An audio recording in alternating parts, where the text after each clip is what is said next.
ada satu fenomena yang cukup Anda lihat cukup berbahaya dan kemudian juga cukup menyita atau cukup diperhatikan oleh anak-anak muda kita, wabil khusus mereka yang sekolah di sekolah tinggi dan atau perguruan tinggi gitu. Ya, ini ada fenomena di mana beberapa orang yang kemudian mengaku sebagai ahli dalam kajian Islam, gelarnya profesor, doktor dan seterusnya gitu. Nah itu bahkan ada yang mantan rektor universitas agama, Universitas UIN negeri atau Universitas Islam negeri gitu di salah satu daerah. Nah itu kemudian ini mengajarkan sesuatu yang gak pantas diajarkan oleh orang Islam sebenarnya. Kenapa? Bukan mengajarkan kan yang namanya orang Islam, terutama mereka yang mendalam dalam mengkaji keislaman, seharusnya mengajarkan sesuatu yang membuat kita makin yakin kepada Allah, kepada Rasul, kepada agama ini, kepada ajaran syariatnya Nabi Muhammad SAW. Tapi kemudian apa yang diajarkan justru keraguan. Seolah-olah itu ya Islam ini bisa jadi benar, bisa jadi nggak benar. Itu seolah-olah itu jadi semuanya dibuat seolah-olah relatif. Gitu. Nah, ini sebenarnya terkait dengan ada satu gerakan dalam dunia. Ini gerakan liberal pada umumnya. Tapi Anda bicara soal ada gerakan yang secara metodologis itu dinamakan sebagai gerakan revisionis. Apa itu gerakan revisionis? Dia itu menggugat seluruh narasi sejarah yang selama ini diyakini oleh umat Islam khusus ya. Jadi dia ini nih aslinya sebenarnya adalah metode yang digunakan untuk kritik Bible. Jadi metode yang digunakan untuk melakukan penafsiran, kritik, memahami dalam peradaban atau dalam kajian tentang Yahudi dan Nasrani. Khususnya kajian tentang kitab suci Bible. Tapi kemudian ditarik digunakan untuk mengkaji ajaran Islam. Nah, apa yang terjadi? Apa yang dilakukan? Antum akan temukan narasi-narasi yang mengatakan kayak contoh ini. Sebenarnya ini lucu ya sebenarnya. Dibilang apa? Berdasarkan informasi sejarah yang ada, bahwa nggak benar tuh Mekah yang dimaksud pada zaman Nabi itu tidaklah sama dengan Mekah yang sekarang kita ketahui sebagai kota Mekah. Nah, lucu tuh. Dia bilang apa? Bahwa Mekah yang sekarang ini tidak sesuai dengan apa yang terjadi dalam sejarah, kata dia begitu. Nah itu ada bukunya namanya, judulnya Hagarism. Terus dia bilang apa? Itu Ka'bah itu sebenarnya posisinya asli ada di sekarang tuh jadinya Yordan. Jadi dulu tuh katanya Ka'bah tuh di Yordan, sekarang dipindahin sama Bani Umayyah. Jadi dibuat-buat begitu. Jadi sebenarnya spekulatif, tapi seolah-olah sayangnya adalah banyak sarjana-sarjana muslim disekolahkan ke barat, kemudian teracuni oleh pemikiran itu, bawa pulang ke Indonesia, disebarkan di kalangan akademik, terutama parahnya adalah universitas-universitas yang katanya Islam. Nah, selanjutnya apa lagi dikatakan? Banyak sebenarnya menggunakan metode-metode yang sifatnya spekulatif. Jadi seolah-olah menduga, karena menurut dia tuh semua narasi yang ada, yang sekarang kita yakini semuanya itu wajib digugat ulang, wajib dibaca ulang. Makanya disebut revisi, gitu, revisionis. Maksudnya apa? Direvisi ulang, dilakukan pembacaan ulang secara kritis, sehingga kata dia setiap kegiatan itu bahkan dibilang gini, pengajarnya ya, dia bilang Nabi Muhammad SAW itu ketika mengatakan menjelaskan atau menyebarkan apa yang turun kepada dia dalam bentuk wahyu, kemudian disebarkan kepada umat, itu sebenarnya ada kepentingan di dalamnya. Apa? Ada kepentingan politik kelompok Quraisy. Sehingga kemudian dengan begitu kelompok Quraisy bisa menguasai daripada Jazirah Arab. Itu dibikin kecurigaan seolah-olah itu Nabi Muhammad punya kepentingan politik. Padahal jelas Allah katakan, wa may yantiqu anil ahwa in huwa illa wahyu yuha. Tidaklah apa yang dikatakan oleh Nabi Muhammad kecuali adalah wahyu dari Allah Subhanahu wa taala. Tidaklah apa yang dikatakan, dikerjakan, perilaku, segala sesuatu apa yang timbul dari Nabi Muhammad itu kecuali itu wahyu. Tapi katanya enggak, itu kan klaimnya Muhammad. Kurang ajarnya nih. Yang anak ingin garis bawahi adalah dulu tuh anak termasuk yang agak skeptis gitu, seolah-olah segala urusan tuh kan ada beberapa orang mengatakan, oh ini ada konspirasi kelompok Zionis, ada konspirasi kelompok Zionis. Dulu anak termasuk yang meragukan apa benar gitu. Ini anak ulang lagi nih omongan, apa benar gitu, seolah-olah tuh soal Zionis kemudian kelompok Yahudi Zionis ini mencoba mempunyai gerakan yang luar biasa.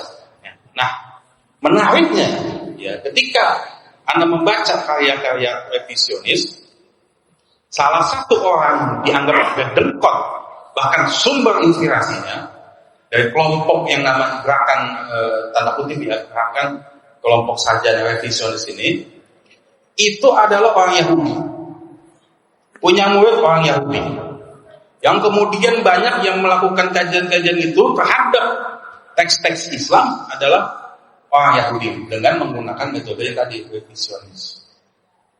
Nah ini kembali lagi kemudian meneguhkan apa yang Allah katakan, apa? Tidak ridho walan tarda ankal yahud wal nasrah hatta tattabi'a. Sampai kemudian ada. Jadi tidaklah ridho Yahudi dan Nasrani sampai kemudian kita ikut milahnya mereka, ajaran mereka.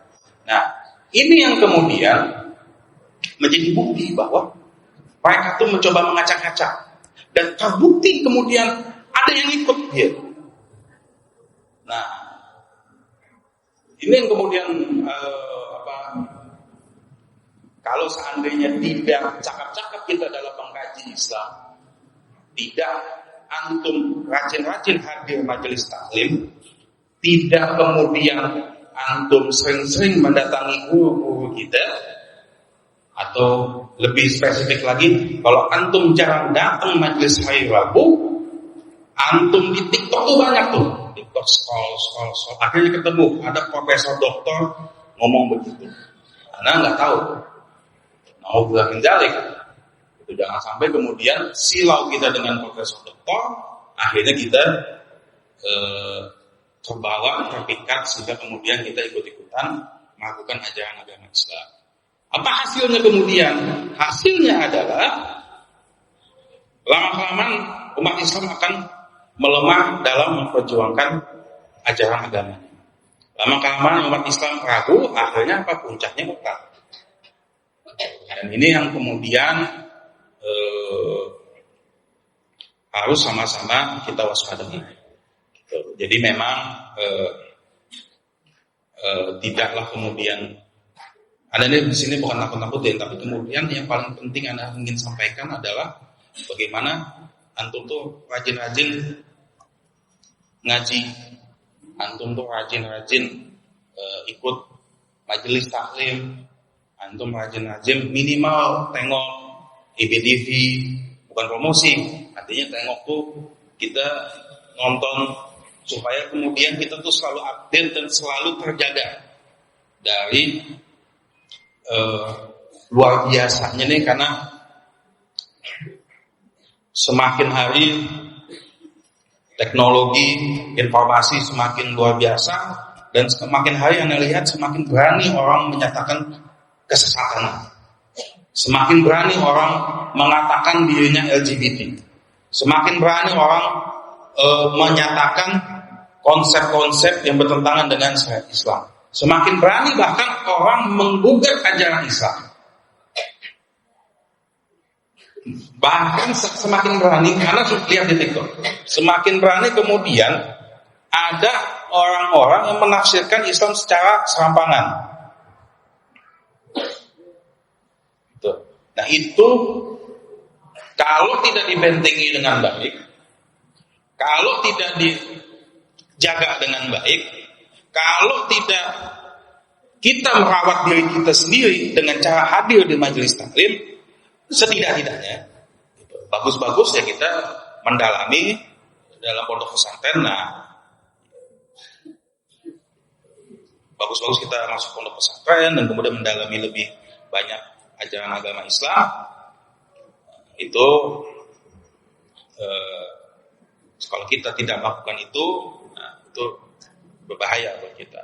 Nah, satu lagi ya yang paling prihatin, karena anak tadi kepikiran ngomong pondok pesantren, gara-gara semakin masifnya penyesatan, kemudian juga semakin masifnya pemberitaan buruk terhadap pondok pesantren, kan kita kadang-kadang suka muncul kasus pelecehan, kasus apa, tapi kemudian seolah-olah itu semua itu dilakukan seolah-olah merata di semua pondok pesantren. Akhirnya apa? Data terakhir menunjukkan bahwa semakin sedikit orang peminat yang masuk pondok pesantren makin menurun. Nah, ini membuktikan makin luar biasa berarti. Ini bukan hanya terjadi di pondok-pondok yang ibaratnya baru kemudian kecil, enggak, ini hampir merata terjadi di semua pondok. Kenapa begitu?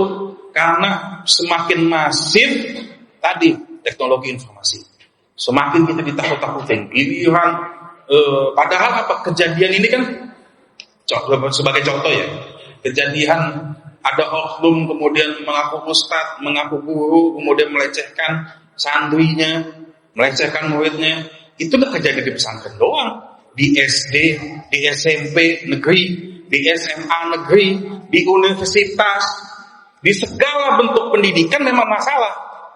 Mau dia SD negeri, SD swasta, atau kemudian termasuk juga pesantren. Bukan hanya soal buruknya pesantren, tapi seolah-olah yang buruk cuma pesantren doang. Digiring supaya makin kita takut naruh anak kita di pesantren. Karena kemarin kan imam besar kita bilang, makin lama kita makin mengkhawatirkan bukan hanya anak perempuan kita aja, anak kita juga khawatir. Itu memang betul, dan itu bukan terjadi di pesantren doang, bukan fenomena pesantren saja. Itu adalah fenomena pendidikan kita. Ngawurnya di mana-mana. Ada guru perkosa murid, ada guru selingkuh sama murid, ada murid kemudian sama murid, sesama siswa kemudian melakukan seks bebas. Itu fenomena bobroknya pendidikan di Indonesia. Terjadi di berbagai bentuk pendidikan di Indonesia. Nah, ini jadi memang jadi problem ekstra yang harus akhirnya lama-lama orang yang lemah imannya terbawa dengan tokoh-tokoh yang kelihatannya hebat, dengan profesornya, dengan doktornya. Kemudian justru aneh-aneh bukan mendiskreditkan profesor doktor, tapi kemudian jangan sampai terlena karena profesor doktor, apa yang dikatakannya walaupun sesat tetap dihormatin dan bahkan tetap diikuti karena gelar profesor doktor. Enggak. Ini rusaknya memang, apalagi ini kita hidup di zaman sekarang udah begini. Kita nggak tahu nih zaman ke depan tuh mau bagaimana lagi.